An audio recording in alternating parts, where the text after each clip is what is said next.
Hi. I don't know what happened to Michelle. She was right here.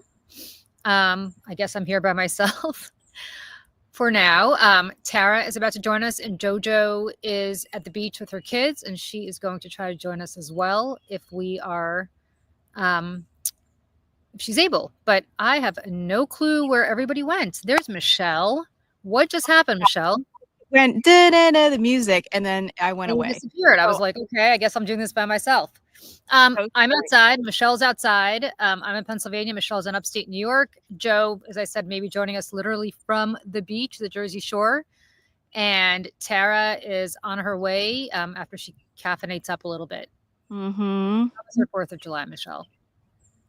It was nice. It was very quiet, which I appreciate. Well, except for later when everyone in the world sets off their own fireworks, which Well, is personally that, I'm not a fan of. is that legal in New York? I think it is now, yeah, It because is? they sell them now, like on the road and whatnot. Yeah. That's a thing. Um, so yeah, I think it's legal, but it's just it seems like it never ends. It just goes on and on and on until all hours of the night, which you know that's great. It's just my pets, the pets get really upset. Like my cats Right. freak out. They don't like it. So Oh. I always feel Yeah. bad. Pennsylvania is the same. As soon as you cross over into Pennsylvania from New Jersey, there's a huge fireworks. Like you can buy your own fireworks. It's a whole thing. And Mm-hmm. so my son is visiting his grandparents, so he wasn't around. But my husband and I were so lame. We're like, oh, we're not going to go see any fireworks. What we did last night. So I said to my husband, I was like, can we please not watch the news? Can we please do something Mm. else? Like maybe could we just like watch a movie? Could we watch a TV show? Anything that's not. He's like, okay, let's go to Netflix. And we go to Netflix, and the very first thing he stumbles upon is The Hunt for Osama bin Laden. He's Oh like, oh, my, well, it's actually very good though. I did yeah. watch He's like, that. oh my God, we've got to watch this. I was like, why do we need to watch The Hunt for Osama bin Laden? Like, this is depressing and sad, and I lived it, and you lived it, and we don't need to watch it. And he's like, no, no, we have to watch it. So, of course, we start watching it.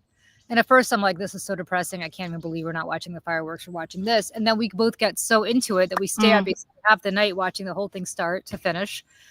Um, and then, of course, I can't really sleep that well because all I'm doing is having kind of quasi dreams about hunting Yeah, terrorists yeah, and 11. And so that's how we spent our 4th. And then people, nice. meanwhile, in Pennsylvania, our neighbors are like setting off their own little fireworks, which is really annoying. How long did they do it? How late? I don't even know because we were too busy watching The Hunt for Osama bin Laden. Obviously, obviously. Listen, I think that was a really good docu series on Netflix. I watched it too. Well, It's kind of badass. it was really badass, but I'll tell you this. When you have that that little and people probably know this, but the night before they did the raid on bin Laden, Hmm. the White House Correspondents' Dinner was taking place. Right, And right. Obama decided to go. And I guess Seth Meyers was the guest comedian. And he made a joke about how long it was taking to get bin Laden. And you have Leon Yeah, Panetta, who at the time was the director of the CIA, saying, right, we're all sitting there laughing. But meanwhile, all of us are sitting there being like, oh God, if you only knew. And right. I'm thinking, And they yeah, said also they all decided to go because they didn't want to raise any alarm bells. Like, why is yeah, national security? Why is the president yep, not here? Like, what's going on? Tara's backstage. I'm gonna bring her in. You good? all You right. good, Tara? Okay, great. Hello. Greetings, We're greetings. talking about The Hunt for Osama bin Laden, Tara, because that's what my husband made me watch last night on Netflix. But the only thing I'm going to Oh, I was the like, only, that's random. Why are we talking yeah, about that? because obviously while normal people are doing fireworks, my husband insisted that we watch The Hunt for Osama bin Laden. But the only thing I'm going to say about that before we completely move on Yeah. is that could you imagine if Trump were in that position? Oh my God. Oh my God. He wouldn't, first of all, I don't think he'd pull the trigger. Second, I don't think he'd care if those SEALs died if he did pull the trigger. No. Third, if he were at the White House Correspondents' Dinner, which he doesn't go to, but assuming he was at some MAGA event, he would blab it all away.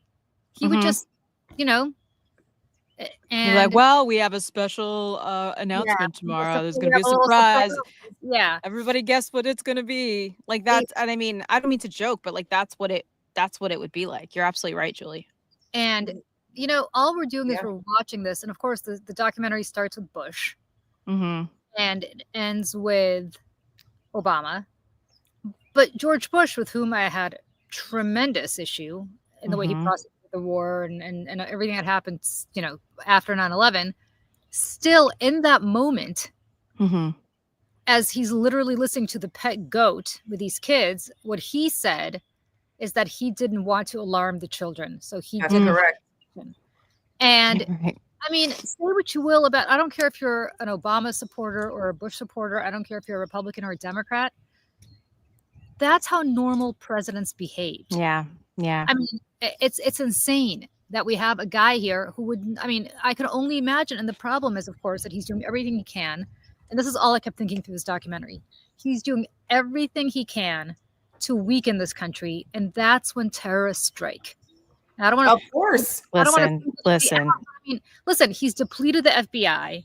He's depleted all the counterintelligence issues. He's put Tulsi effing Gabbard in charge of our national security. He's put Kash Patel in charge of our FBI. I mean, a guy who's, where the hell is Kash Patel? I think he's busy in Vegas going to, like, I don't know what he's doing. Yeah, going to UFC UFC fights. Well, UFC. and I mean, and the big story right back then was that the FBI and the CIA were not communicating in a way that was helpful enough to prevent this from happening. And, you know, Yeah, because it was there was called the wall of separation. Yes, And that yes. has changed as a result. And that's why the DNI was created in the first place, was to have Right. someone so that would never happen again. And since we're talking about that, there was that excellent show. It was on streaming? It was on Hulu. It was called the Looming Tower.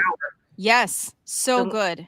Phenomenal. And that really that dives into that whole tension between the intelligence community and the FBI counterintelligence guys, counterterrorism stuff, and like it's excellent. Yep. Yeah. And there's also a short thing from the New Yorker. It's like, I don't know, maybe 20 minutes long. You can look it up. New Yorker did like a short film kind of documentary thing, interviewing all like the real people, obviously, and talking about this as well. And it's wild stuff. Like really blew my mind. I mean, in hindsight, obviously, we all look back and say, "Oh my gosh, like how could that happen?" Blah blah blah. And you're right. I mean, I'm with Julie in that I don't feel confident. God forbid something like that ever happen again. I don't know what unifies the country, because I mean, a deadly pandemic, which was scientifically proven, and there were preventative measures that were common sense. And Donald Trump managed to turn this country into a bunch of anti-science, crazy conspiracy theorists that were willing to like shoot ivermectin and bleach up their asses, as opposed to just taking a vaccine that they've been, that we've been proven, the vaccines have been, we have cat butt early, that have been proven to work for years. People had no problem. I mean, you always had a little, there's always some people that would question it, but not in mass.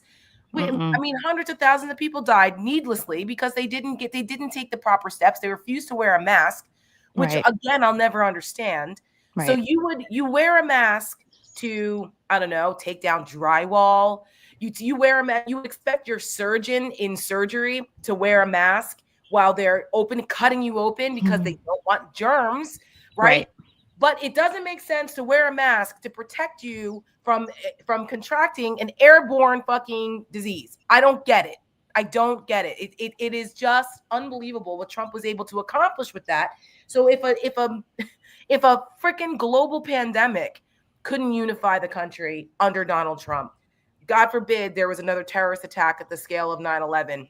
I worry that he would declare martial law, and we would be living in a worse police state than we are now.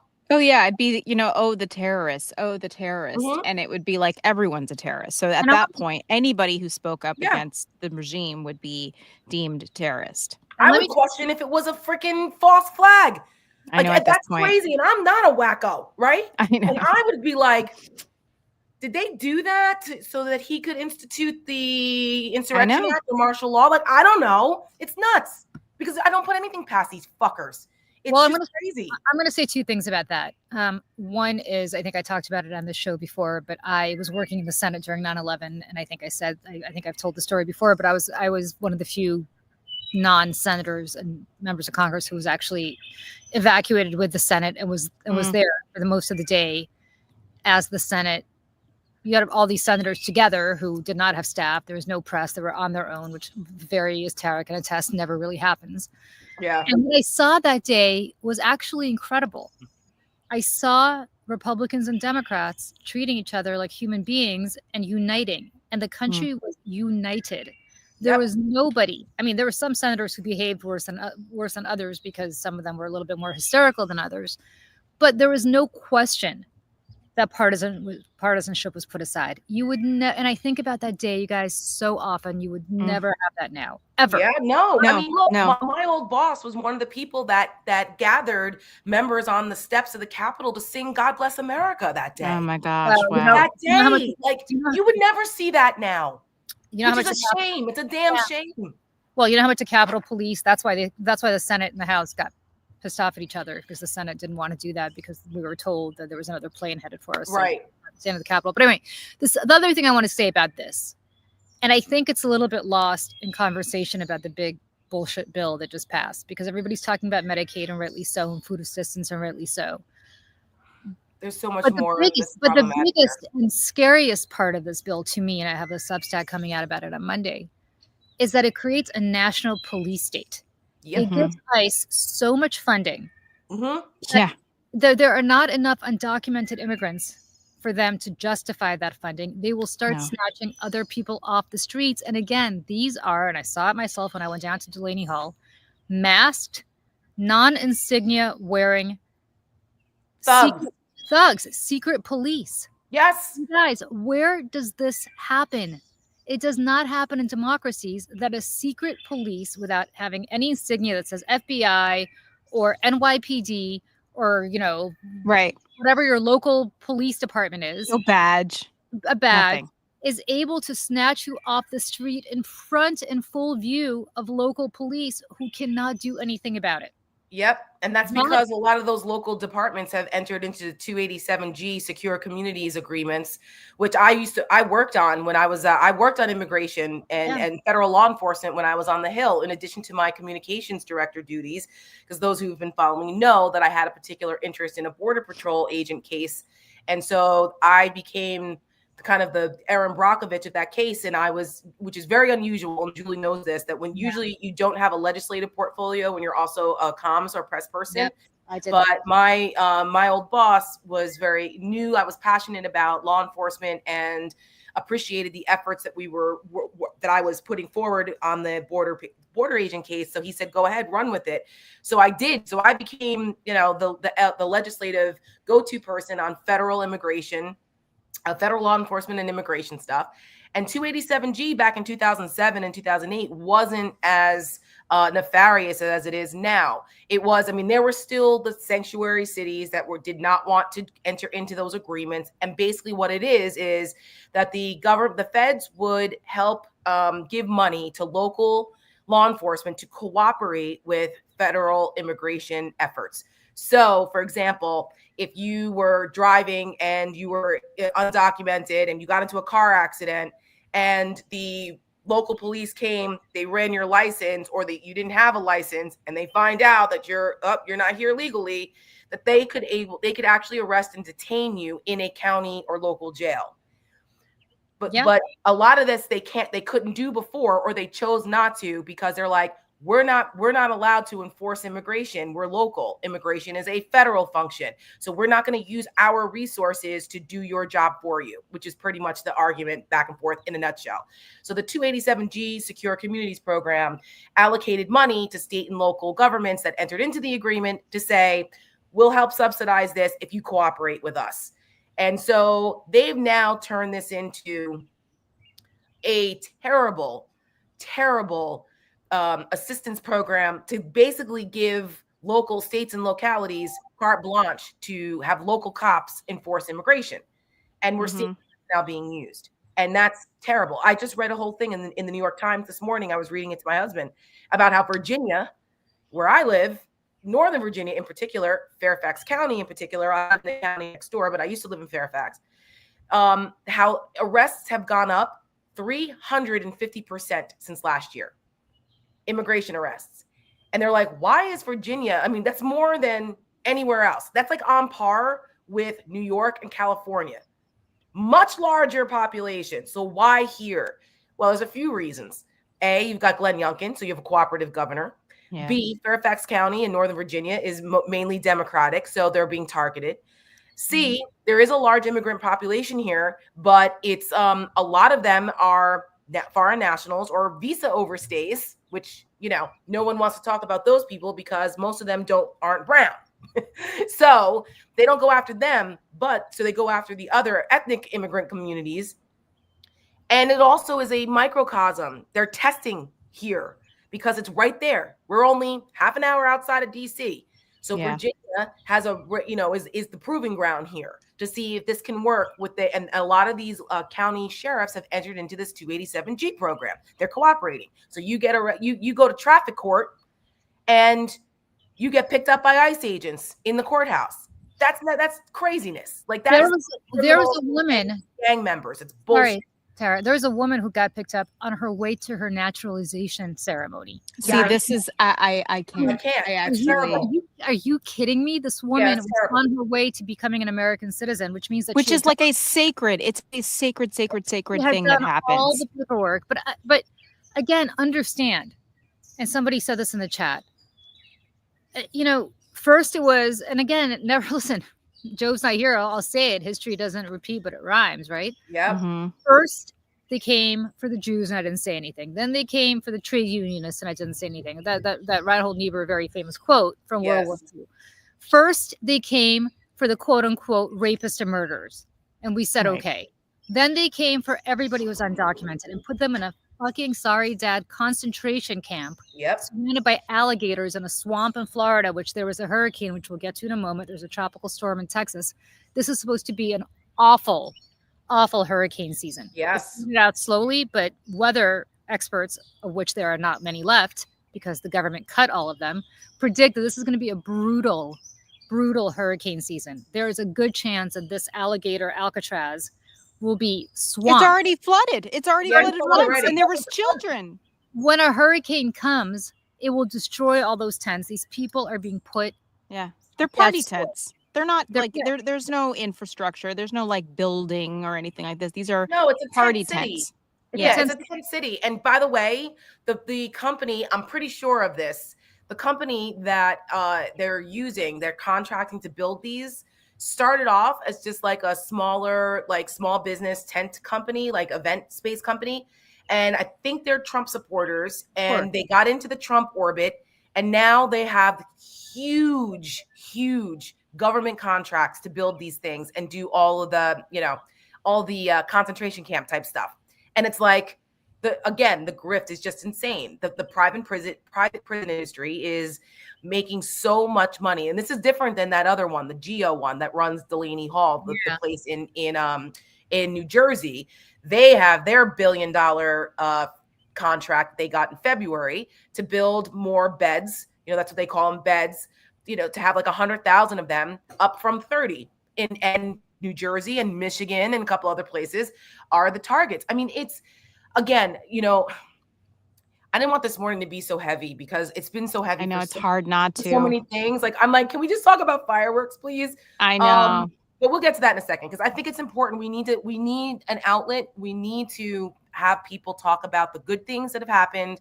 And like, I want to hear some folks in the chat. Tell us what you did yesterday, because I know for a lot of people, it was a mixed emotional day. And even for me, and I absolutely love 4th of July. It has a very personal attachment to me and my family and my grandfather, and parades and fireworks and just everything about 4th of July it's a really important family holiday for us. And I woke up feeling some kind of way and I didn't know what to do. And I know I wasn't alone. And so I want to put people in the comments, tell us what you did yesterday, because I want to know. We're going to talk about that in a minute. So, but you know, all of this that's going on, I'm like, people need to understand that this bill that just passed, and this is where the failure of the Democrats' messaging is just driving me insane. And Just our really- group chat, for people who are watching, our fingers were like on fire about the bill and about how Democrats have fucked this up. Hey, oh my God, Joe, yes. Down from the Jersey. I love that you're on the in her bathing suit. I love it. Down the shore where I was all of last week. I just got back on Wednesday. Joe, you're muted. You're muted and frozen. I'm frozen. Even though you look absolutely stunning and tan. You're almost, that's why I'm so damn dark. Joe, if you want, I can take you back. And then if you want to maybe refresh, I'll bring you back. I don't know if you can hear me, but let's do that. Okay. Let me remove. Yeah, I'll finish my rant about that, and then we can actually switch gears since Joe is down the shore and lighten it up a little bit. But like the messaging on this, it is more than just about, I don't know what food assistance means. Do you know what that means? I don't know what that means. Taking hungry, there she is. Hungry kids. Sorry. I'm trying to stream it and I can't. So I'm sorry. That's all right. That's okay. What's up, Joe? Hi guys, I'm sorry. Okay, you keep talking and I'll jump in because I feel bad being however late I am.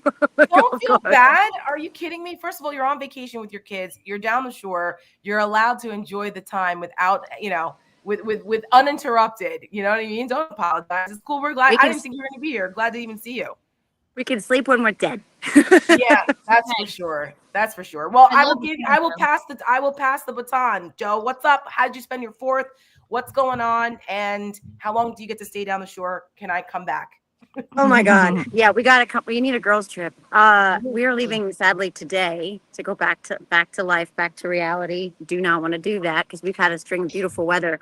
And also reality kind of bites right now, as we all know. So it's nice. I started to say that. I was saying how yesterday was like mixed emotions for a lot of folks, and myself included. I struggled with how to feel yesterday. I was vacillating back and forth between anger and disgust and wanting to like curse out anybody that said anything about Donald Trump and tell them to go fuck themselves. And then being like, this bastard doesn't get to steal our holidays. That's how I've been feeling is like, listen, this country does not belong to them. They don't get to own this day. They don't get to own the country. They don't get to own the flag. They don't get to own any of it because it's all of ours. We all own it. And I think as long as we allow them to take that from us, they're winning. And that's where it's, as sad as I am about the 250th anniversary, of the country that's happening next year.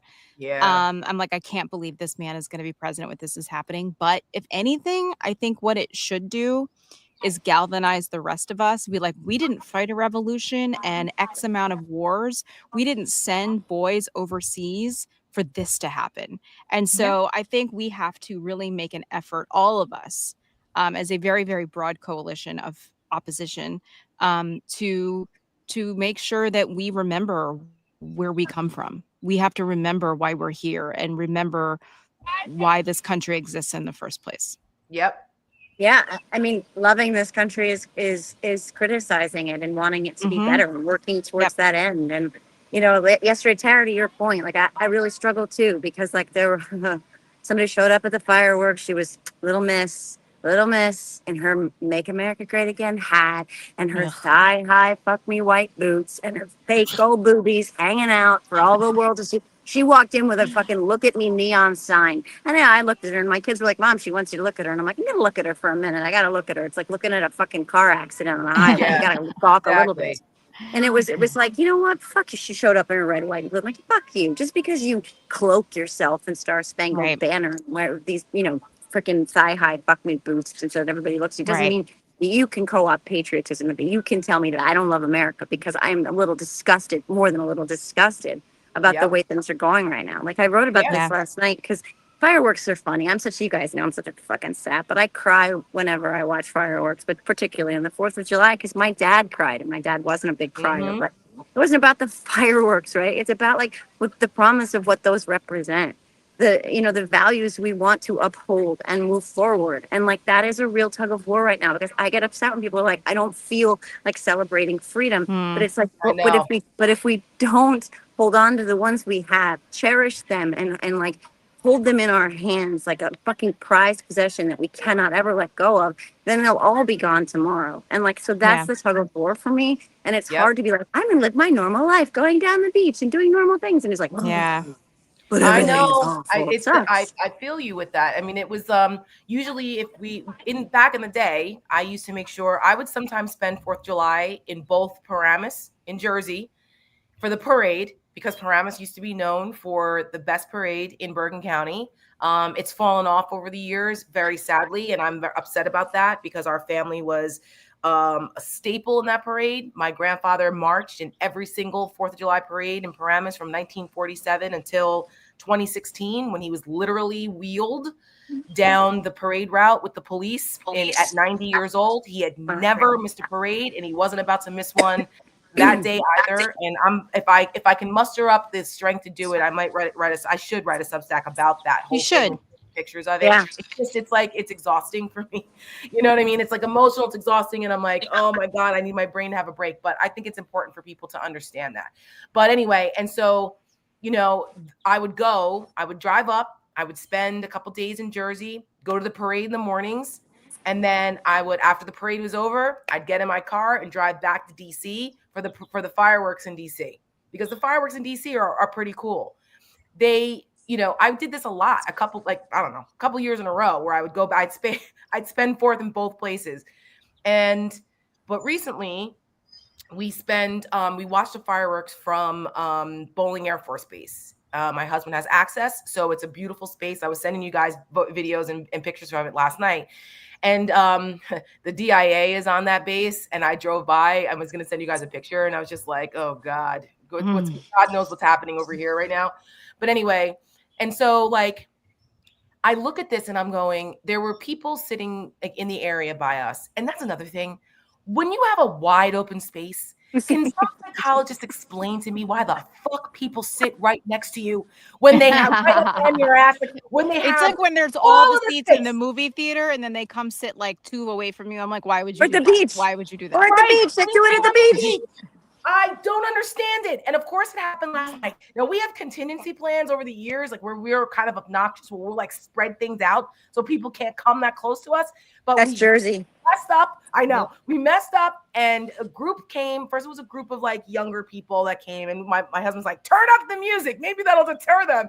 So start farting. Oh my God. So then so we tried that. And then there came a group of like older folks. They're probably like, I don't know, in their like late 60s, maybe early 70s. So they came. Now you have to be military or law enforcement, so, you know, to be on base. So they were clearly one or the other, or obviously retired.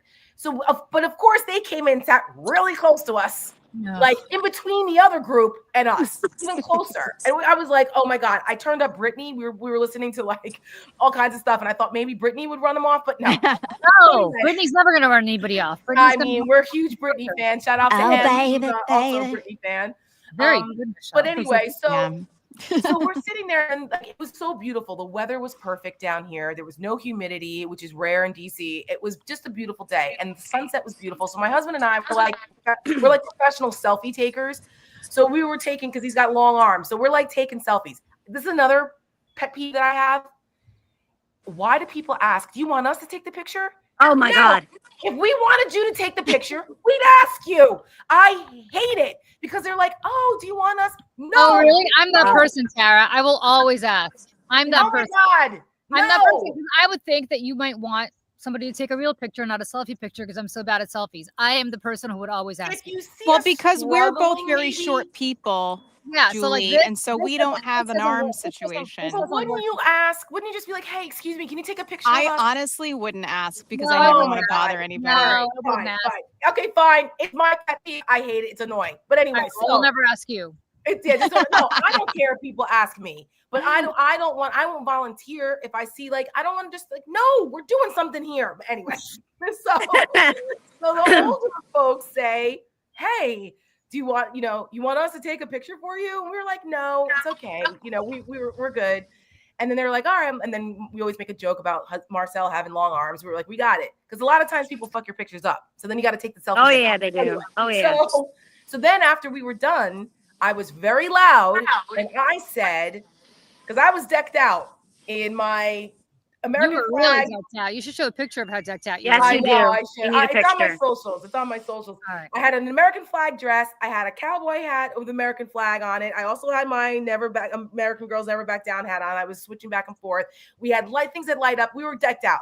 So after the picture, I said very loudly, because I know they heard me, because chances were they were Trump supporters. I said, well, happy Independence Day. We're not going to let that motherfucker take our patriotism from us ever. And did anybody say anything? Oh, they didn't talk to us the rest of the night. Oh, I bet not. This They lady, ignored us. the And lady, we were the ones, and we were the ones that had we had a table This is spread. right.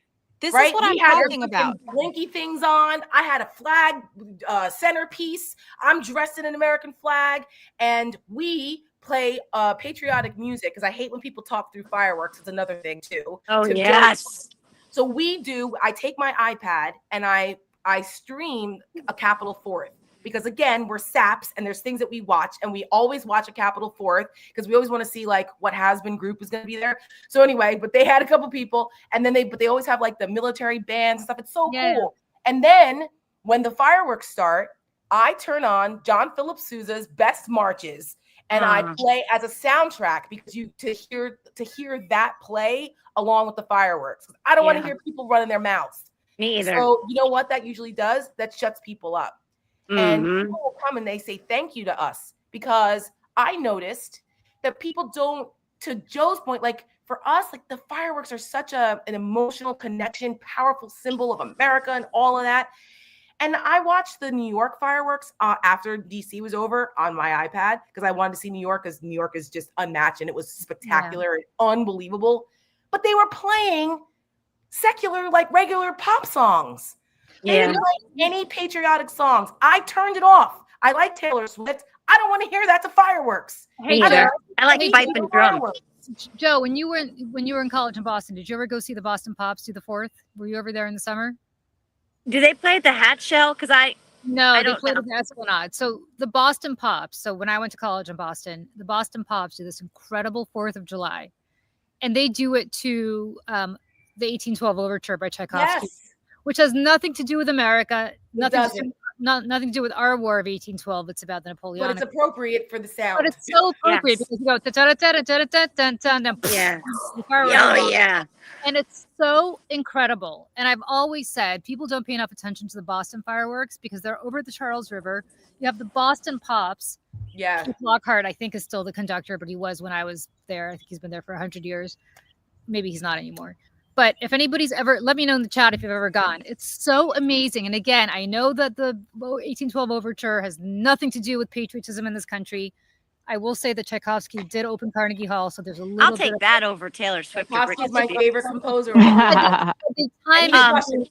timed the I canon. gotta just add this one caveat to my story about the lady in the MAGA hat, because I don't know if you guys can hear me. Did I freeze? Yeah. Or did y'all freeze? No, Okay, so we were leaving, and she was holding court and making all sorts of comments, and I might have flashed some inadvertent or not so inadvertent side eye, and then she'd keep walking, Karen, and then my daughter, God bless her, my little hurricane, she goes, "Your mother is embarrassed by you." Oh my God. To a grown ass woman. Yes. I was like, that's like when Charlotte was practicing what she would say to Big if she saw Yes, Carrie. Yes. I cursed the day you were born. You were born. all the things to say to this woman. Your mother is embarrassed by you. I just walked out. I was just shaking my head. Like, I don't really need to say anything. I guess that says it all. Oh my God. Listen, Yeah, I that's one of those situations. She'd never been prouder. Never been prouder. Mom? Like, go ahead and start with my kid. I said, I'll kick you in the teeth. You come after my kid. But like, we just kept walking. But I had to put a little exclamation point on the end of that story. Where you're like, do I tell her this is not how you speak to adults, or is this like something I secretly totally like this is you read her out for not being like, you can't speak to adults that way. But on the other hand, you're like, holy shit, I would totally have said this myself if I could. Right. Because And also, like, it was weirdly I'd be respectful. proud. It was weirdly respectful. Like, she didn't go, "You're a trashy whore." She's like, "Your mother." You know, like she went that route at 12. Like, this will get her. Like, this would bother her at 12. So she's like, "This will piss this lady off." Well, I know how to hurt her. So the day before the 4th of July, I just want to play this really quick because Donald Trump had a rally at Oh, the God, Iowa yes. State Fairgrounds. And Oh, and this is Jesus. just another reason why I think it is so important to Tara's, Tara was saying that she was out in all her red, white, and blue everything. And, I think it's so important because of this. And let me just play this. I want to thank Republican congressmen and women because what they did is incredible last night. And the Senate, the Republican Senate, we got, not with all of the things we did with the tax cuts and rebuilding our military, not one Democrat voted for us. And I think we use it in the campaign that's coming up, the midterms, because we got to beat them. But all of the things that we've given, and they wouldn't vote only because they hate Trump. But I hate them too, you know that? So it's sort of, I really do, I hate them. I cannot stand them because I really believe they hate our country. You want to know the truth? That's it right there. Wait, let me just say something about this because I think it's really important to note this. The New York Times did a story on this rally, and they talked about that they talked about Trump speaking in over 100-degree heat. They talked about all the good things this bill does. They talked about the opposition to this bill. They talked about the polling to this bill. Unbelievable. What they did not mention is that is the most important thing that Trump has said possibly ever. Yes. And that did not make it into the New York Times article, which I have to say is a disgrace and shame on them. Because something broke yesterday that we will never get back. And I don't care if you're a Democrat who Trump hates, which means that the word is out, open season on Democrats. I don't care if you're a Republican, because the next time there's a president who is not Donald Trump, that person has now been given carte blanche to say this. Because we have broken something in this country. I just want people to understand we will never go back to the way things were. No, we never. can build something very different. We can build something that doesn't resemble what is happening now. But what happened before will never, ever happen again. We will never go back to the days of a president not having open season on his political opposition. He has given the order. Yep. They hate me and I hate them. Well, what do you do to people who you hate? But even more so, Julie, and because they hate the country. Yeah. So by doing that, you are doing an act of patriotism Yeah. by taking out these enemies because they hate the country, which means they hate you. Yep. That has been the evil genius of Donald Trump's propaganda war against this country and anyone who disagrees with him from the day he came down that godforsaken escalator. That has been the framing of him. So if you that's why I actually posted about that, and that post got 300,000 views and a lot of activity because I said, is it just me or does this 4th of July hit a little differently? And I had that video and I said, because Donald Trump just said that he hates anyone who disagrees with him because they allegedly hate the country. I was like, America is not okay. We are not okay when a president of the United States can get up there and say something like that and declare war on people who disagree with him. Then they're like, oh no, he said that about Democrats. No, he's talking about anyone who fucking disagrees with him. And so I have a flag that I have in my yard that says hate doesn't make America great. And it's all like in a red, white, and blue thing. And I'm like, and I also have my America is in distress flag, which I also put up next to the rest of my American flags in my yard because I don't give a damn. And people need to know we're not okay. That is not what he said yesterday. And the fact that the mainstream media just glosses over this, they're going to be right in the front of the damn line. This is He right. hates them too.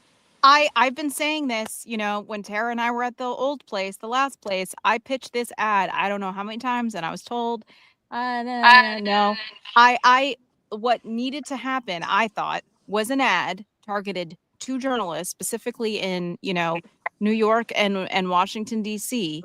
That's like, you guys are gonna, like, there is no reason to ever bend the knee to this guy because you're going to be on the wall first. Yep. Watch what he says to them every time now. They ask a legitimate question. And who are you with? And who are you with? And if it's a legitimate question, period, it's already the enemy. And then they'll say, oh, New York Times, whatever. they'll say NBC News, oh yeah, of course, yeah, that's why you can't ask a nice question. You're always, terrible fake news. Like the second that it's always a legitimate question, which they're all afraid to ask now for the most part. Yes. But remember when Basket of Deplorables was the kind of shit that got you canceled? Oh my God! And by the way, she was right. She was right. But she was Joe, being generous. Joe, you nailed it, and that's what I'm trying to get at. I was a Fox when Basket of Deplorables came out. When I tell you that you could have had a weather report at Fox News, and they would have worked the Basket of Deplorables in there 24/7. Yes. I'm not suggesting the New York Times is a propaganda arm for the Democrats, the way the Fox News is for the Republicans. But how the fuck, and I'm sorry, Dad, do you not include the most relevant part of what he said while writing a 500-word article that mentions the weather and mentions what this bill does and mentions the polling on this bill? Like anybody gives a shit about the polling on this bill. He goes into detail about the polling of this bill. It's not relevant now because the Democrats, they're polling, right? Because as Karl Rove so well pointed out also on Fox News the other day, you have to go sell Trump needs to go sell the bill. And the problem is going to be that when Trump is anybody else hearing reverberation? Yeah, a little bit of a feedback. Is anybody playing this on any other thing? I don't know. But the problem is that you have a complete and utter situation where Trump is going to go sell this bill, as he already is doing. And the Democrats aren't doing shit. So I actually have a request for everybody in this chat. I'm so frustrated about this. I am so pissed off about this that I'm actually going to use my own money, of which I do not have, but I'm going to put a little bit of it aside. I want to hear your stories. If you have been impacted by this bill, send it to me. If you know people who have been impacted by this bill, send it to me. And I guess I'm going to hire somebody to put this together in explainable Instagram, TikTok videos. Yeah. A couple editors, Julie. Right. I know you do. But we know some folks, so if you want to hire them, we're happy to let you borrow them. I know you do. But my point is, I'm so frustrated by this. And I need people to send me their stories. I know you guys have stories, either you yourself or somebody you know, because nobody else is doing this. The Democrats are not selling this fucking bill. They're not doing it. And they're putting out, and listen, Chris Murphy, love you. Cory Booker, love you. Whoever else is doing this, you guys are great. You're not the face of this bill. The face of this bill is autistic kids that Joe used to work with. The face of this bill is somebody's mother who has dementia and is going to be kicked out of her nursing home. And that woman is going to have to worry about how she's going to care for her mother who's got dementia when she doesn't have the ability to do that. That's the face of this bill. And that's what we need to put out there. Julie, what did I say? What did I say on the chat? I went off on this, and this is what we were talking about right before you hopped on, Joe, because we were looking, we sat on that creators call. My God. Like, what the DNC is doing, I'm sorry, it's feckless, and it's a bunch of just self-congratulatory bullshit, and they're still planning to plan, and meanwhile, they're marching down Pennsylvania Avenue still, and people are gonna die. So I'm like, why in the hell didn't the Democrats have unified messaging around there's nothing beautiful about a bill that ... There should have been righteous anger about the continued use of the term big beautiful bill. If I were on the floor, I mean, I applaud Jeffries for doing what he did. That's great. That's fine. But to Julie's point, the face, when you hear, and unfortunately, I'm sorry, but this is the stereotype. When you hear SNAP or Medicaid, you think of poor Black people in the city. You don't think of poor white people who are MAGA supporters who live in rural areas. You don't think of grandma in the nursing home that needs Medicaid, could be middle class, but to be in a nursing home, there's a whole thing that goes on there that Medicaid pays for. You don't think of the autistic kids or the people who are in wheelchairs that are functioning. Or the babies. Yeah, that's the other part of this. Cancer kids, or the veterans who need that assistance. Or I use the example of they should have found themselves a white woman, young with kids, who's a military wife, who is on Medicaid or And on SNAP. not Medicaid because they don't need that on food assistance on Yeah. SNAP, used to be food Mhm. stamps, because her husband is deployed making $21,000 a year or whatever it is now, and she needs Yeah. to be able to have food assistance because she can't work full time because she's taking care of his 3 kids while he serves the country. Those Yeah, and- stories exist. Yep. Yep. Democrats need to get those stories and put the face, who the real face is of Yep. these Mhm. programs. They're Yep. not the stereo. They don't want to, fuck that. You have to combat the propaganda because most Yes. people don't realize who actually is impacted by this. You know who They was on will food when they feel it. you know who was on food assistance as a little kid? Me. Sure. Me. I'll tell you Of why. course. I'll tell you why. We came here. We had $90 in our pocket. My parents did not speak a word of English. Neither did I. And when we first came here, my parents couldn't get a job. They couldn't even communicate. So for a few months, until they figured, my father was an engineer. He started working as an electrician, like, fixing people's light bulbs. And until that happened for, a few months later, we were on food assistance. And I will tell you something, if we didn't have that food assistance, we would have starved. Now, what does this country owe a bunch of un-American refugees who came here and had never contributed to this country? Jack shit. This country owed us nothing. Nothing. But what it did was it allowed me and my parents to eat.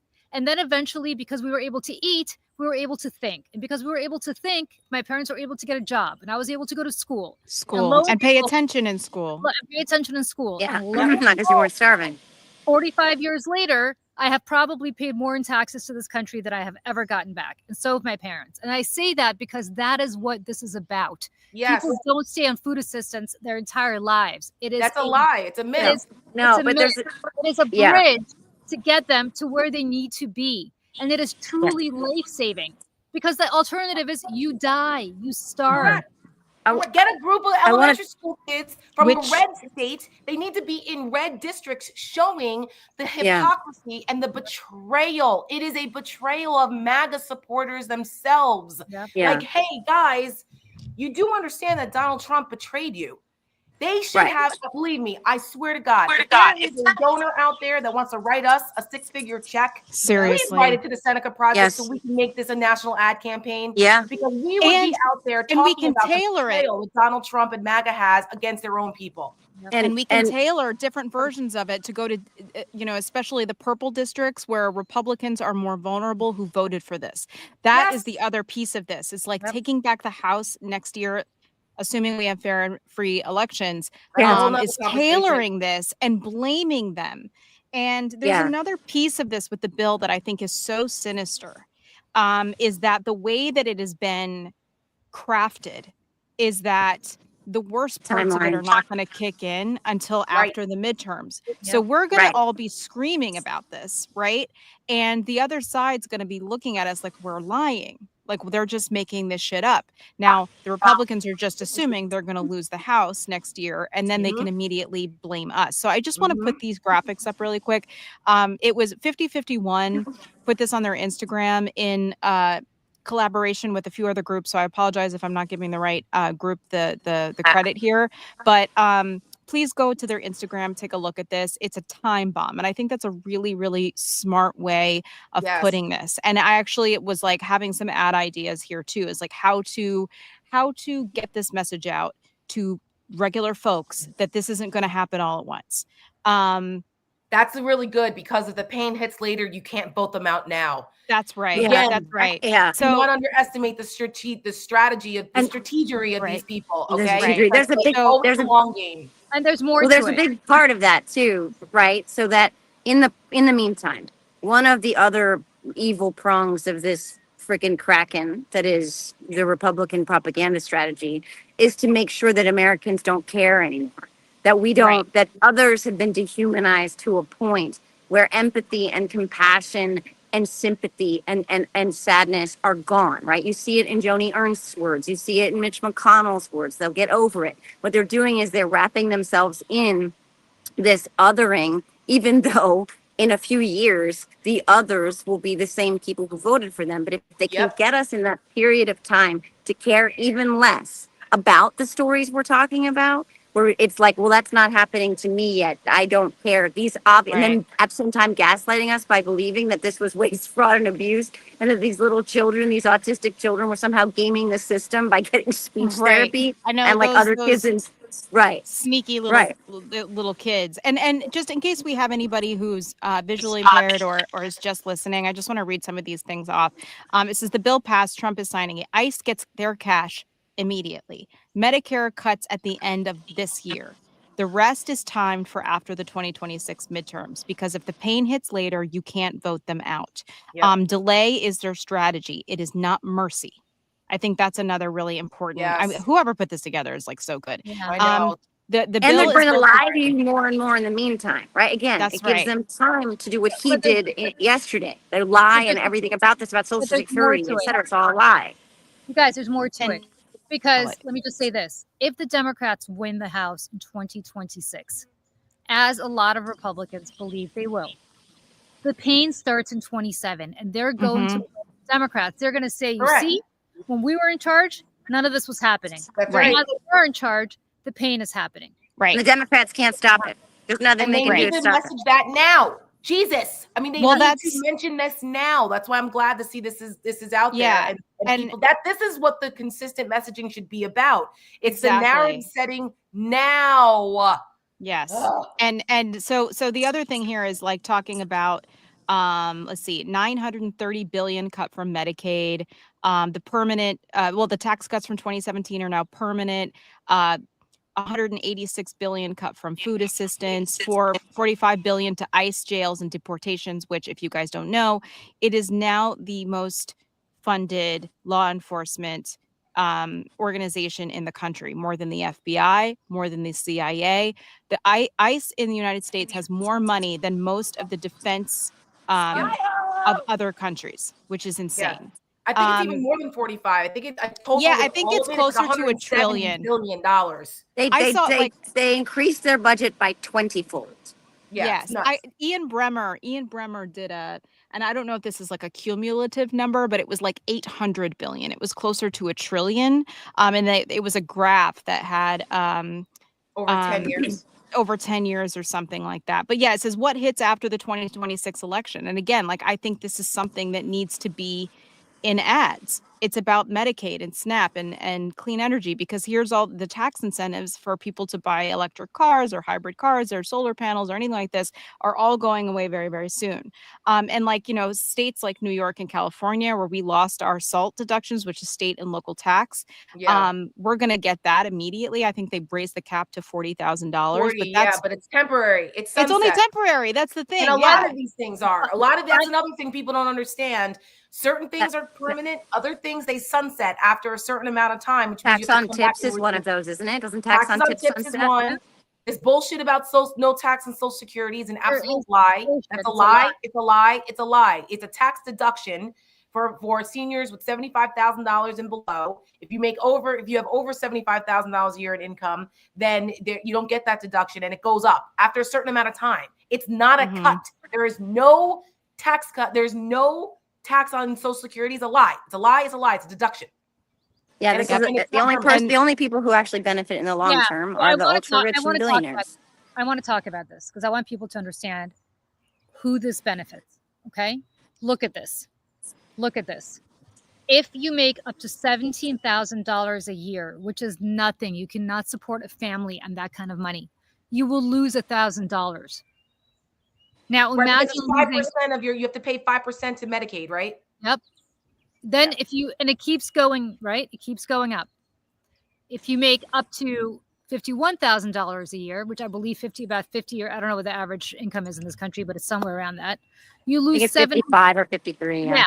So you lose $705 a year. And by median, that means, or average, that means there are people in this country, half of whom make more and half of whom make less.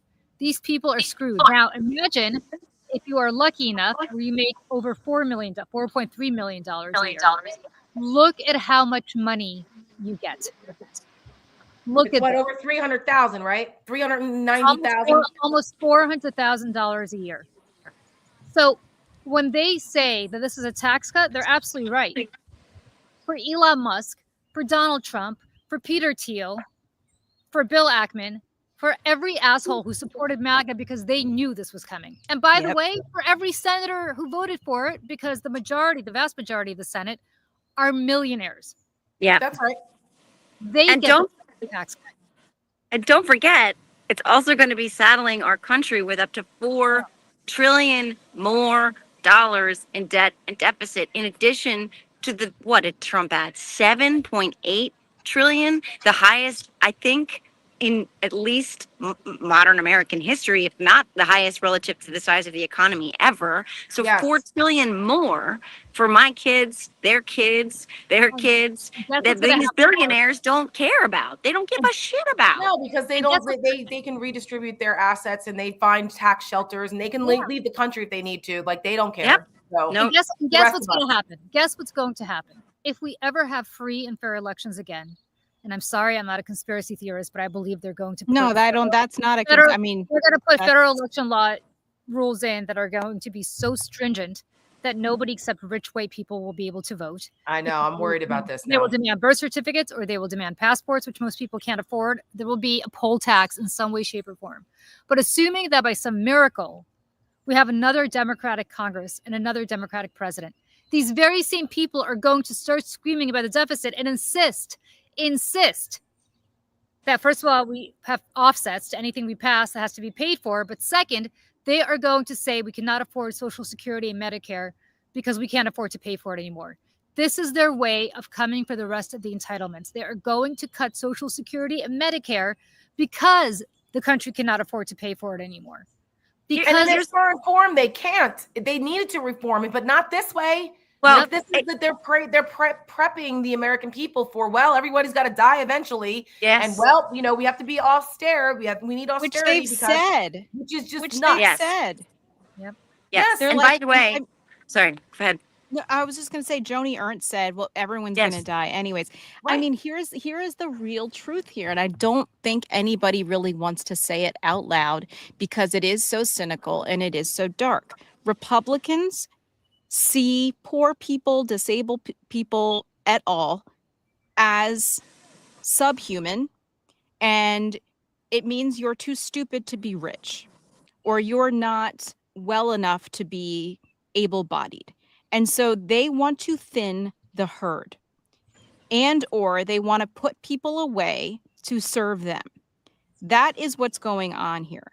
And I don't think that it's too much to say that none of us, and going back to the thing that Donald Trump said about I hate them, we should not ever underestimate how much these people hate us. Yes. They hate us in a very, very dark, often violent way. I mean, look what is happening with these assassinations and other plots to hurt people. Like this is one interview with Stephen Miller. This is Stephen exactly Miller right. is the face of this. This is how they all feel. So if you are horrified by Stephen Miller, that's the guy that is driving all of this. Yeah. But Michelle, you had that quote from him from somewhere where Trump said that if it were up to Stephen Miller, the country would only be 100 million people. 100 million people who look like him. Who look like him.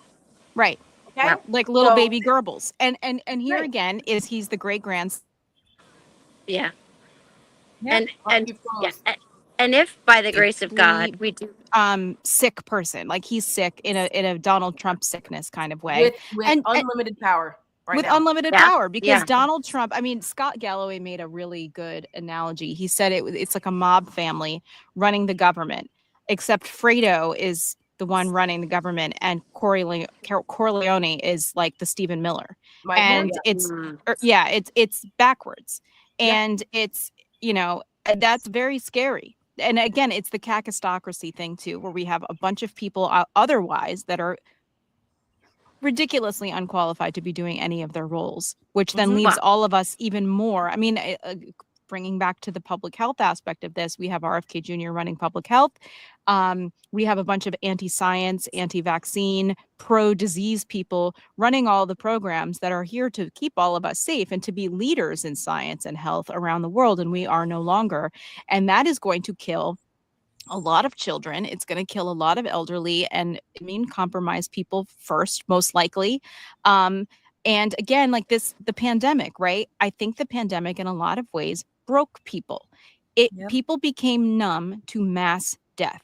When 1 million people in your country around you die and nobody changes their behavior and no one can change their heart or their empathy towards other human beings, that is a recipe for disaster and more death and more horrible policy. Yes. You know? Yeah. Yes. And somebody in the comments asked, is there a term for when the ultra wealthy run the government? Yes, it's called a plutocracy. Yeah. There's a name for it. Just like kakistocracy means the worst possible, most unqualified people running the government, which is a new term that's been introduced into the lexicon. Yeah. Right. It's been around for a long time, but yeah. To Shelley, yes. Didn't Trump question why his disabled nephew was being kept alive? He is just an evil MFer. Yes. Mary Trump's brother has a disabled son. And he went to Donald Trump asking for more of the family money to be able to support his son and give him the care that he needs. And Donald Trump said something to the effect of, well, sometimes these people you just need to let them die. Yep. Right. Actually, I think it was when their father died. And he had money. Was that Donald Trump manipulated his father to get control of the estate. That's a whole other story. Mm-hmm. In the will, originally, the father had money set aside, I believe, to keep continuing to help pay the health benefits for that child, for his grandkid. And then Trump tried to change the will to take that money away. And his brother was like, please don't take those health benefit, the money for the healthcare away. And that's what happened. It's even worse. Still the sentiment is the same though. He's an evil fucker who doesn't care. And just to say that Republicans weren't always like that. It wasn't a death cult. This is the tech bro. It is now. I saw feudalism part of the death cult part.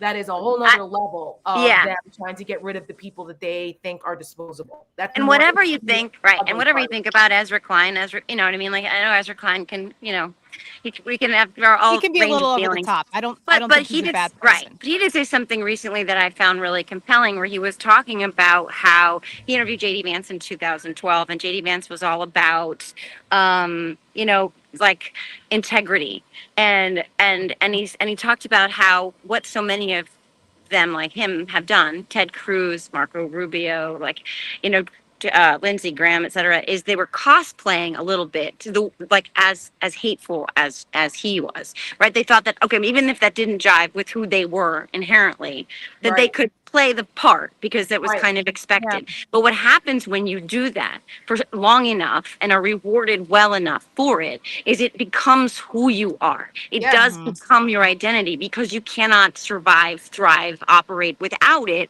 And so it becomes part of it, the framework of who you are. And that's where we are now. Tara, I know that that's not your party. I know, I mean, that party that it was, right? Yes.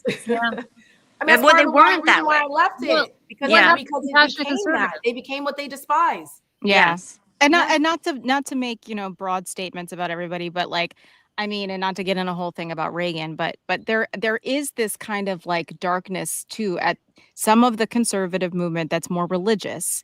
And I think about the AIDS crisis, in the 80s and 90s, and how it was just gay people and drug addicts and nobody cared. I mean, Rock Hudson went to the Reagan White House begging for help, and they basically told him to go pound sand. So, I mean, there is but then it was Barbara Bush who came out. Yeah, well, that's what I mean. It's not everybody. Kids hugged kids with HIV and all that, and was and against a lot of people. I think Barbara Bush was a very lovely woman, and she was like, "No, I'm not gonna be like that." So there's balance. No, that's what I mean, and then that's why I'm not meaning to broad strokes here, but there is this thing in the religious part of this that they're I don't see how people can call them Christians when they're doing things like this too. You know what I mean?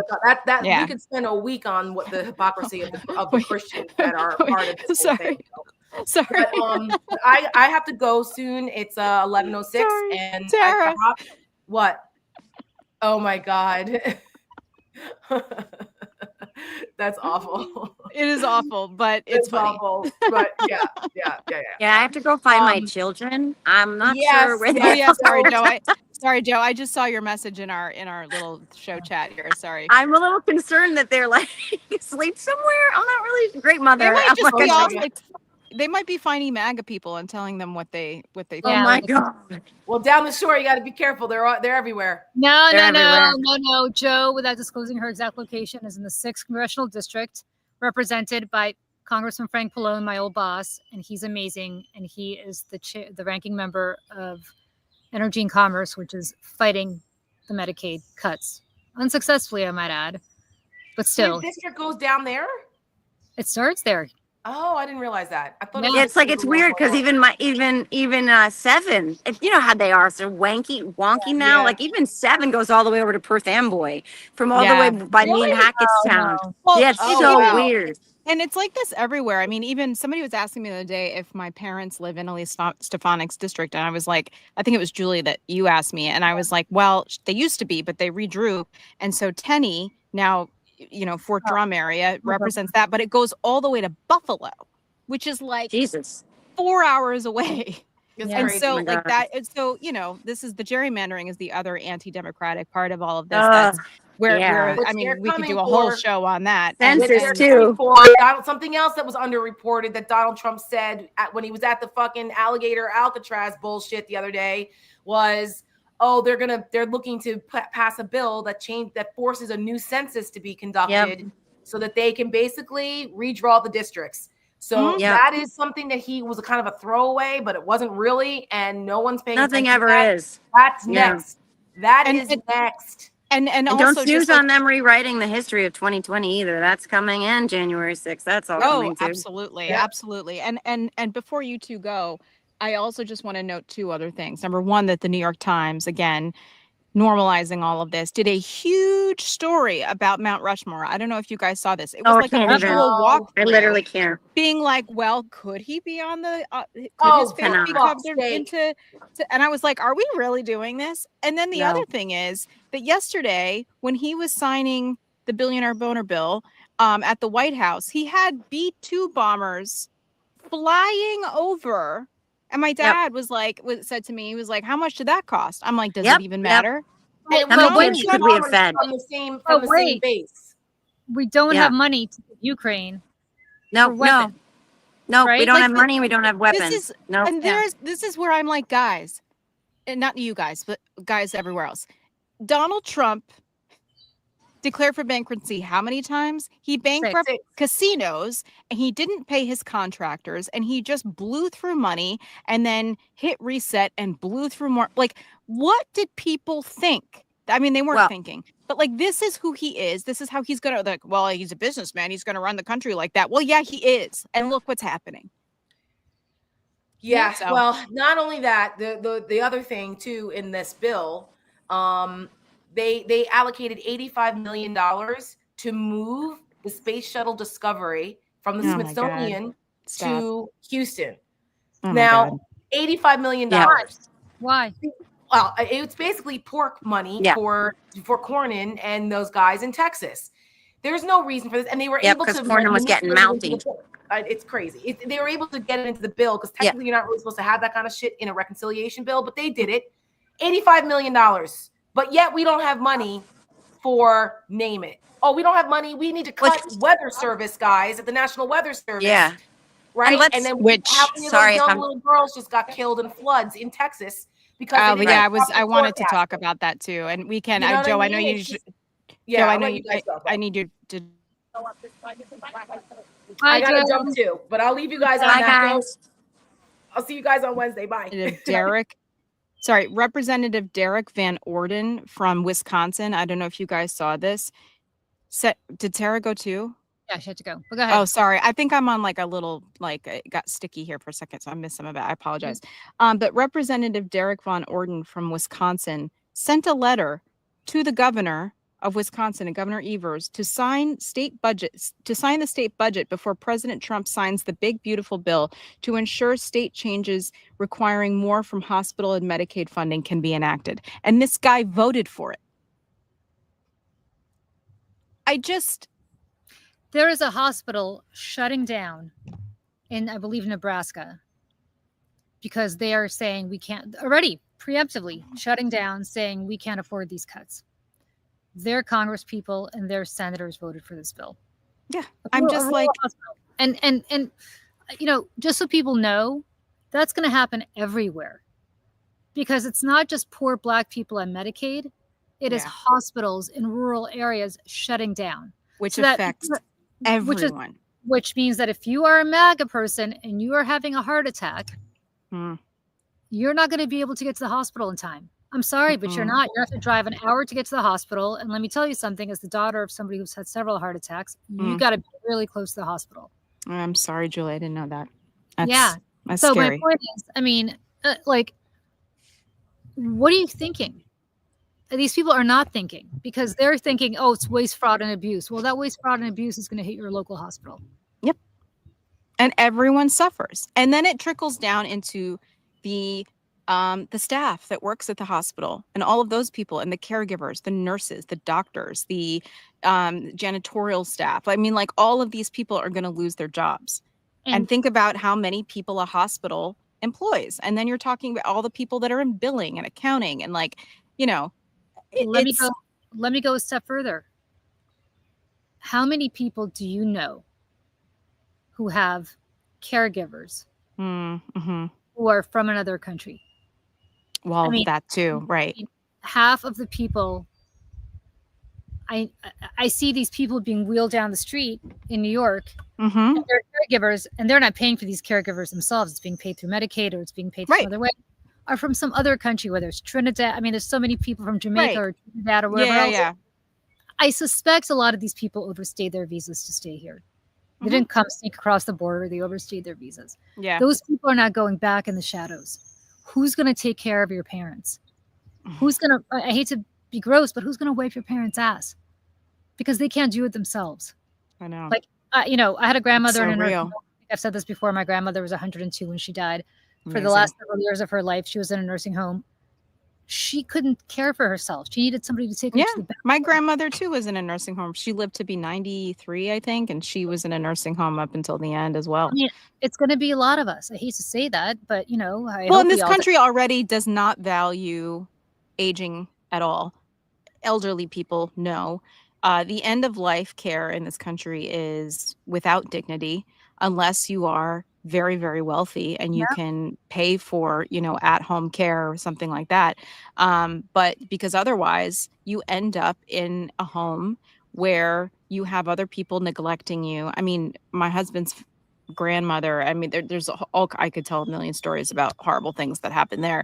But it's just, there's a lot of neglect because there's a lack of resources. There's a lack of staff. There's, people are overworked. It's, I mean, here's Valerie is saying here too. And we always want to hear your stories. Valerie, I want to hear your story. Can you please email me or get in touch with me through Substack or social media? I want to hear your story. And if you're amenable, I want to record you.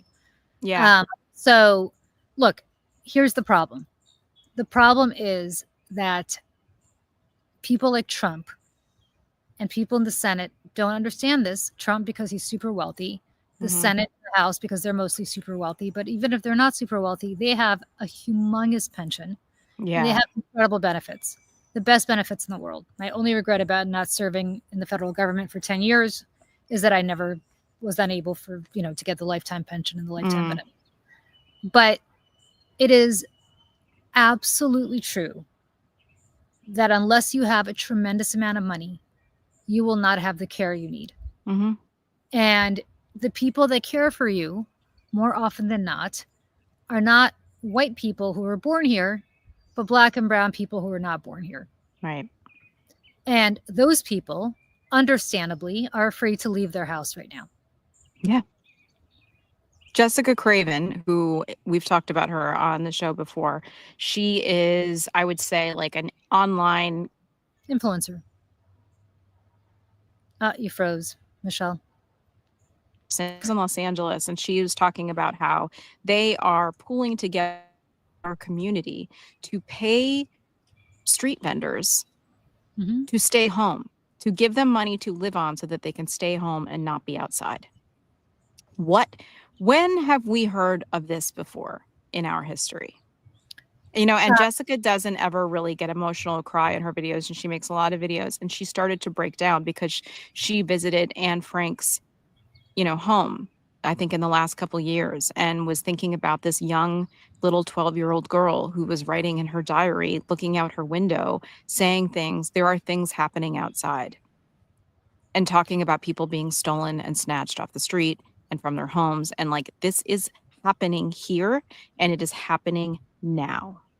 It's interesting that you say that, Michelle, because in New York, for the last 6 months or so, they have recreated Anne Frank's Annex, and you can now go see. I don't know what it's like, but you can now go see, I guess, what is a recreation of Anne Frank's attic. I didn't know that. Where is it? It's downtown. It's on 16th Street. I'm taking my son there. Okay. I actually got tickets. If you want to come with us, Michelle, come with us. I would love to. I'd love to. Yeah, perfect. So we're going. I'll text you. Yeah. Would love for you to come. Anyway, the bottom line is I'm taking my son there, and I took him to the Holocaust Museum when we went to Jerusalem, and he's been to the Holocaust Museum in Washington, because I want my 13-year-old to understand what is possible. And the part that absolutely kills me is that your average person can read the Diary of Anne Frank in school, which a lot of schools do, although they're banning it now. I don't know why, because I guess it offends certain people. I don't know who it offends. Maybe because if you know these stories, then you can be more vigilant, and you can look around you. If you don't know that these things have happened before, like, Yeah. And people are going to this annex, I assume, which we'll go to on Monday. Hopefully you can come with us, Michelle. Oh, you're going this Monday? I won't be back, but okay. I'll go another time. So we're going on Monday. All right. So, but the problem is that they're going and they're shedding all these tears and they're saying, oh my God, how awful. And it is true that Anne Frank, when she was found, was then sent to, I believe, Auschwitz first. She died in Bergen-Belsen. And nobody's yet sending these people to a concentration camp. But when you put them in something called Alligator Alcatraz, you are putting them in a place that will flood, and they can't run away from the water, because running away means you get eaten by an alligator, as they did by design. Right. So you can die in Bergen-Belsen in a very industrialized way, or you can die by accident when your concentration camp floods and you can't escape, because escaping means that you will be eaten by an alligator. I mean, what's the difference? You're dead. Or think about all the poisonous snakes. I mean, that's what I think of too. Like all of the poisonous animals and dangerous animals that live in that area, that like and these people are going to be trapped in cages with the water coming up. I mean, this is death by torture. And then they'll say, oh, it was an act of God or whatever it is. And that's going to be one of their ways around this. And I mean, and here's the thing that I always like to I don't like to remind people. I feel the need to remind people that the Holocaust began with words and fear and hatred for Jewish people. And then it became an industrialized deportation effort, which then became an industrialized extermination effort. And because they were putting Jewish people specifically, as they were, deemed the final solution, but there was other people too that were caught up in this, dissenters, and many other groups of folks, unfortunately, were caught up in this as well. They were sent to camps, and there was concentration camps, and then there were death camps, and they would have people, march from one to the other. I mean, 10 million people altogether, 6 million Jews. I mean, that is such an enormous number that I know a lot of people probably can't wrap their minds around, but these things are possible. And the thing that scares me, Julie, is that you're frozen, Michelle. Well, that was invading other countries. And it's like, the thing that I fear is like, there's no one coming to help us. No, that's what scares me the most. Because as my mother said to me, a refugee herself, it's understandable why this kind of thing happens in Russia. They've never had democracy. They've never had freedom. They've never had anything but totalitarianism. First the czars, then the communists, and now Putin. There's a few years here and there where they had the opportunity for democracy, and they had it. But culturally, they weren't prepared for it. This is happening in the country that has been a refuge for 250 years. Don't forget Yeah. how this country started. It was started. I mean, you're a Mayflower descendant, Michelle. The reason people Well, came here, not technically, but not but technically, but I mean, others. Yeah. yeah. But I mean, my point is, people came here in the Mayflower Mm-hmm. because Puritanism was frowned upon in England, and they needed a place to go. Maryland was started by the Catholics because they were oppressed by the Protestants in England, right? Roger Williams started Rhode Island because he was then oppressed by the Puritans, and so on and so forth. I mean, I can go on and on. I don't think anybody here needs an American history lesson, but the reality is that this country has consistently been a refuge for others. Mm-hmm. That is why people came here. Mm-hmm. And unfortunately, we have now become that which we loathed, which is a country where people are afraid to come. I think there was somebody here from Australia in the comments, if you're still here, saying that you now have an alert from your government saying don't travel to the United States. That breaks my heart. Mm. That breaks my heart. There is a Real Madrid soccer game in New Jersey today that I know people are going to. How many people in that stadium are going to be brown people from somewhere else? I wouldn't go if I were in their shoes. I don't care if they're American citizens. The very fact that you look Mexican or you look Dominican. Because that's all it's going to take. That's all it's going to take. And remember, there was a FIFA event game in Miami a couple weeks ago, and they had ICE running the security at this FIFA event. And then Tario, what's his name? The January 6th guy, the Oath Keeper guy. He is Enrique Tario. Yeah. Easier. And the government and ICE is using it. Like, I don't know how the World Cup is going to happen here. I don't know.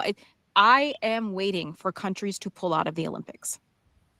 They're not going to, because then Trump's going to raise tariffs on them and go crazy. And so I mean, he's going to do that anyways. That's why I'm just like, But I mean, it is heartbreaking when I went abroad a few weeks ago, Michelle, that we talked about. Yeah. That I was a bit concerned about coming back. I erased all of our chats off of, and I took Face ID off my phone, so that you needed a password. You have to. I mean, I am an American citizen. Yeah. My God, like, what the hell is going on? I'm not traveling abroad because I'm nervous about coming back in the country. Because I have family members who are traveling to Europe this summer that I would have loved to go to beautiful places, and I'm not going. And I'm missing out on that life experience because I'm afraid that my government's going to detain me on my way back in. Yeah. And where do you go? Your family's been here for, 20 generations. Since the 1600s. Yeah. Yeah. I have several ancestors on both sides of my family who fought in the American Revolution and the Civil War and the War of 1812 and World War I and World War II and Korea. Yeah. I mean, for what? I don't know. And to anybody who's from abroad listening to this is what we're talking about. This is the soul of this country that we're fighting for. Because, Joe gets very emotional, and Joe, and I love that about her. I don't get emotional particularly, but I'll tell you when I always cry. Always. It is, and I think about the Statue of Liberty all the time. And I think, Emma Lazarus' poem about "Give me your tired, your poor, your huddled masses." And I could recite the whole thing. Mm-hmm. Every time I think about that, I start crying. Yeah. I mean, even now, I'm like, so that's the soul of this country to me. Yeah. Like the wretched refuse of your teeming shores, send them the homeless tempest tossed to me. I lift my hand beside the golden door. That is what this country is about. Mm-hmm. The wretched refuse of your teeming shores. Not your rich, not your people who can afford to buy golden visas for $5 million. Yeah. Not your Elon Musks, although they're welcome here too, as innovators. Sure. But people like my family, there was no guarantee could contribute anything to this country, who came here and immediately had to get food assistance, get on food stamps. Because at that point, there was a promise and a belief that we could make something of ourselves. And it was a Mhm. two-way street. It was a contract. This country put that faith in us, and I truly tell you this, we felt like we had to deliver Mm. because this country put their faith in us. And look what you've spent your life doing. And look what I've spent my life doing. And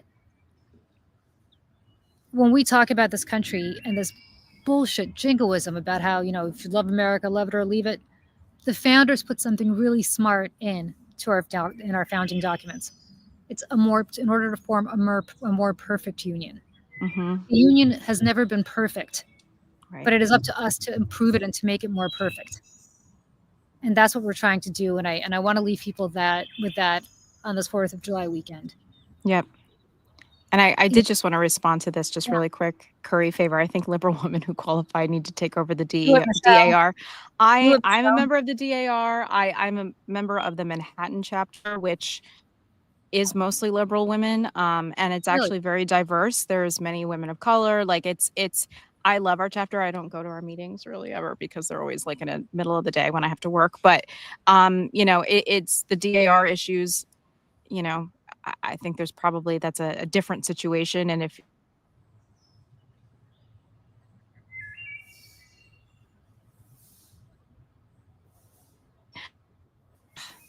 I keep losing my connection. I just want to say also, that while my family has been here for a very long time, some of my family hasn't. Like my grandmother on my mom's side, all from Ireland. On my dad's side, Germany, were fleeing fascism, came here. And, I've read their stories and their diaries about, what they went through when they came here. And, I can't imagine. I can't imagine, but somehow I'm starting to imagine what it must have taken to get on a boat and travel across the Atlantic Ocean to go to a place where you know no one, you don't know what it looks like, you don't know where anything is, and you're literally just getting off the boat. Someone's looking at you to make sure you're healthy, and then you walk off, and then what? Where do you go? You have a bag, and that's it. And then you start a life. I mean, and you leave everything you've ever known, knowing you're never going back. And I mean, you know this more than anybody. I know this, and I'm going to tell you, and I think I've said this before, we couldn't come straight here. Right. We had to go to Austria first and Italy. But when we finally got on that plane from Italy, and I've told the story before, my father, as we were descending, we were sitting in the middle row, so we weren't sitting by the window, asked in his non-existent English, but somehow made it clear, if he could switch seats with somebody sitting by the window because he wanted to see the Statue of Liberty. And he wouldn't have seen it. He didn't know that, obviously, but when you fly into JFK from Europe, you don't see the Statue of Liberty. Yeah. But he didn't know that. And he just kept saying, I want to see the Statue of Liberty. I want to see the Statue of Liberty. It meant so much to him to be free. I mean, he was 35 years old. He had never lived in freedom his whole, I'm going to start crying. I now, know, what? But he'd never lived in freedom his whole life. All he wanted to do was to be free, and he understood what this country was. And it wasn't that he wanted to go see the White House, and it wasn't that he wanted to go see Congress, and it wasn't that he wanted to see the Empire State Building, although he wanted to see all those things. He wanted to see the Statue of Liberty because that symbol meant something to him. That was 1980 when Jimmy Carter was president. It was before the election, obviously. What do people think now when they see the Statue of Liberty? It's such a slap in the face to me. It is such a cruel joke to me now to have her standing in New York Harbor welcoming the wretched refuse of somebody else's teeming shores, except that she's not welcoming them because this country is not welcoming them. What this country is doing is putting up signs welcoming people to Alligator Alcatraz. And wearing hats, and they're buying merch. It is a country that has now given an obscene amount of money to round up anybody who they don't like, wearing no insignia and wearing masks. Yeah. That is not the United States to which anybody is aspired to. No. And I got to tell, yeah. I gotta tell you, Julie, I went last week when it was my birthday. I was trying to figure out where I wanted to go, just have dinner or whatever, and we went and had dinner on a boat called the Grand Banks, which is on the Hudson in Yep. Tribeca, and with a perfect view of the Statue of Liberty. Yep. And I watched the sunset, and I did the same thing on my 40th birthday. Like, I mean, all I wanted to do was watch the sunset over the Statue of Liberty. That's all I wanted to watch. Because there's just something about it. It means so much. I can't imagine just being on a boat and docking at Ellis Island and that's the first thing you see. Like, I can't imagine it. I can't. You know, that's the problem. That's the problem. And the problem is that when you, especially if you're from New York, the way Michelle and I are, Yeah. you know, Ellis Island was very cruel too. They rejected people. They sent people back if they were sick. They wouldn't allow. So if you look at the proximity of Ellis Island to Statue of Liberty, on the one hand, you have this promise Mhm. of freedom. And right next door to it, you have an island where people were pretty cruelly treated very often. But Yeah. people came in. Most people came in. And in front of you, you have the grandeur, back then too, of New York Harbor and just the beauty of what downtown New York looked like. It looks different now, but it looked just as impressive back then with the high rises that Yeah. most people had never seen. Yeah. And that's not what's happening now. Today, at our points of entry, whether in Los Angeles or San Francisco or here in New York, well, not in New York now, but in New York, Americans like you and I are afraid to come back in because we don't know if we're going to be pulled over and Mhm. question about what we've said about Donald Trump. Mhm. We're not approaching autocracy. We're here. Oh, And the yeah. only reason we are able to speak freely now on this podcast, and all of you are free to listen now, is because they have not yet come for us. But my friends, let me assure you that they will. Yep. And before that happens, we need to act. Our leaders are not doing it. It is up to us. We're the It is- last line of defense. We are the last line of defense, which is why I'm begging you, share your stories. Stick a phone in front of your face and share your stories. Mhm. Talk about how this is all impacting you. Yep. And send them to us if you don't want to do it yourselves. We will interview you. We will cut it. We'll put it together. I will come up with the money somehow to do this. I want your stories out there. We want your stories out there. That is the only thing we can do. We, to quote Barack Obama, we are the ones we've been waiting for. But he said it hopefully, I'm saying it desperately. Yeah. We are the ones that we've been waiting for. It has to be. I heard someone say the other day, Julie, and I can't remember if it was John Meacham or it was somebody like him, was saying that the institutions that we have, like Congress and the courts, Gone. we talk about them as these kind of singular things that exist, but what make them up are people. And I think that it's important that, and I'm trying to do this more myself, instead of saying Congress is not doing anything, Congress people aren't doing anything. It's not the courts that aren't doing anything, it's the judges. And like you put like a human element on these people who are making decisive choices to not do the right thing. It feels a little different when you say it, and it certainly feels a little different when you hear it. So I'm trying to make a more conscious decision to use that language because I think it matters. So maybe if we can all start doing that. Language is super important. Mhm. Language is super important. We have to stop talking about $1 trillion for this. And, as I've said before, 6 million dead Jews is a really big number that you can't wrap your mind around, and they're nameless and faceless. Yep. People in this country in the West started paying attention to the Holocaust. It was not in 1945 when pictures of Dachau or Auschwitz came out. Right. It was after Diary of Anne Frank was published, and they put a face and a name to the horror of what happened. Yep. A little girl. Yep. A little girl whose father survived. A little girl's father survived, and nobody else in his family did. Not her sister Margot, not her mother, only her father, Otto Frank.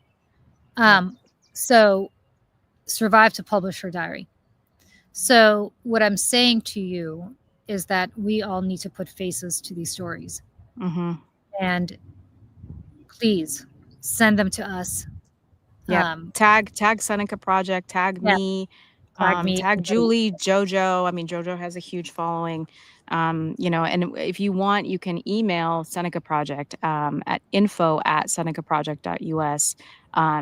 You know, if you have a story or, you know, something that you'd like to share, we can either, you know, take a screenshot of it and tweet it out or something. You know, just let us know what you'd like us to do, and we'll one of us will find a way to do it. Terry, thank you. You can go to my Substack and just subscribe. I'm going to take the money from my Substack and try to do this if I raise enough money.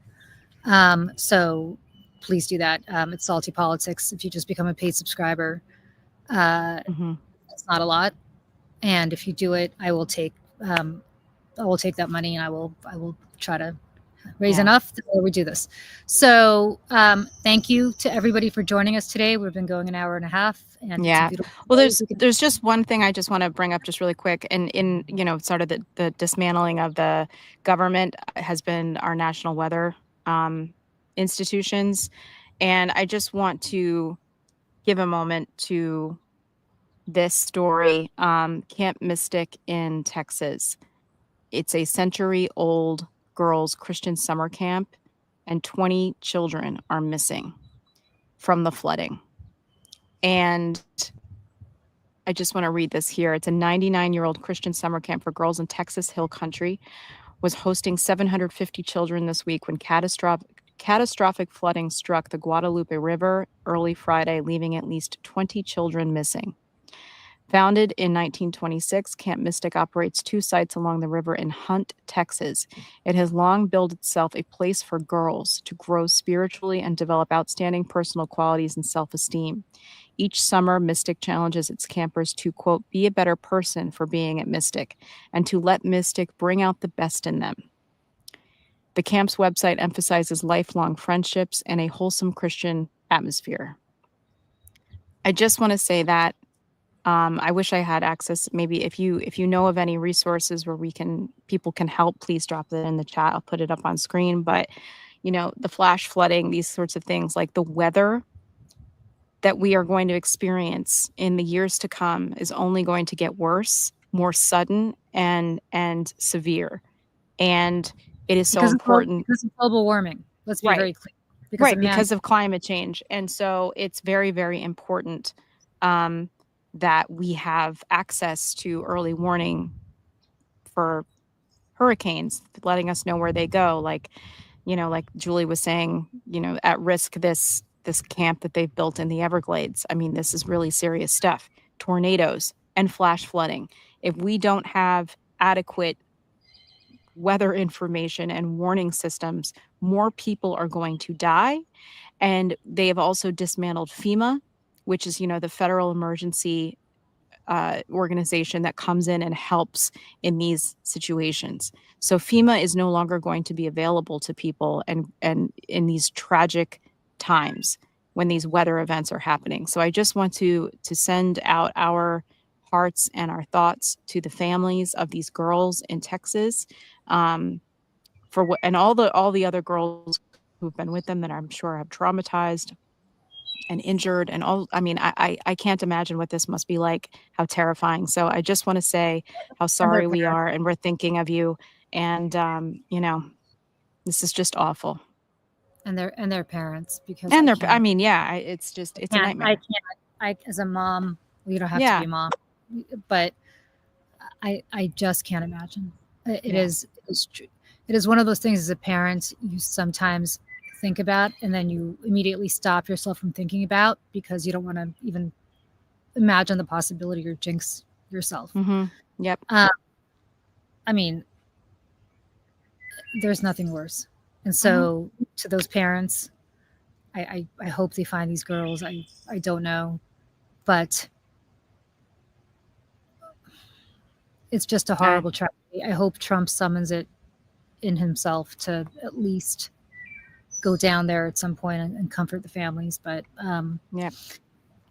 if he won't, I'm sure Joe Biden will, as he did, as he always does, and as every other president before Donald Trump has.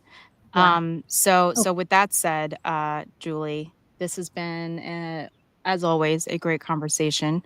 Again, if you have stories of yourself or others that you want to share, please get in touch with us, either through Julie's Substack, through Twitter, or you can email us at Seneca Project at info@senecaproject.us. And we hope that you all continue to enjoy your weekend safely, celebrate the country as we hope it to be, not in its current state. And yeah, Julie, do you have any last words here? You guys, thank you for sticking with us. We are so deeply, deeply grateful to you. Yeah.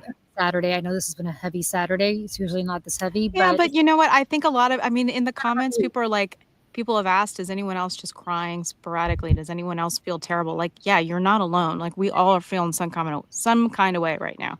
Scary. Yes. Michelle and I are going to do another episode of our show that we did last Sunday. Not sure when, because Michelle is away and so am I, but we will do it, which will be much later, which will be just talking about shit. Yeah. Hopefully we won't take a turn. Not politics. But if not, so we will try to do that, I think, Michelle, before Wednesday. Yep. But on Wednesday, please join us for Over It at noon. Mm-hmm. And obviously the Seneca Project at 7 p.m. with Michelle and Tara, and my Substack show at 11 with Olga Lautman, where we talk about foreign policy specifically. So good. It's so good. Thank you. The Russia-Ukraine war. And then we will see you all back here next Saturday. Here's to hoping that we have a much later week this week. Yeah. Journal, so we could talk about stuff and good stuff. Exactly. And I'm going to leave us with our evergreen version of American Girl, because I think that it's important we be reminded where we have come from and why we need to keep fighting. So I'm going to play American Girl on our way out. Happy 4th of July, everyone. Please stay safe. Please stay vigilant. And we're going to get through this. Bye, everyone. See you next time. Women's suffrage is a long story of hard work and heartache crowned by victory. Was it so hard being an American girl? Women throughout the country are committed to winning these rights for themselves. Was it so hard living in a first problem world? I'm Connie Chung, CBS News, New York. When the American promise is the land of the free, but I'm waiting for the bill for the air that I breathe. Was it so hard being an American girl? I do. I pray that we all remember our children are watching. Every heart beats true for the red, white, and blue. Tell me, girls, what are we gonna do? Every heart beats true for the red, white, and blue. Tell me, girls, what are we gonna do? Every heart solves the war. Being an American girl, what are we gonna do? Every heart. While I may be the first woman in this office, I will not be the last. Every heart beats true for the red, white, and blue. Tell me, girls, what are we gonna do?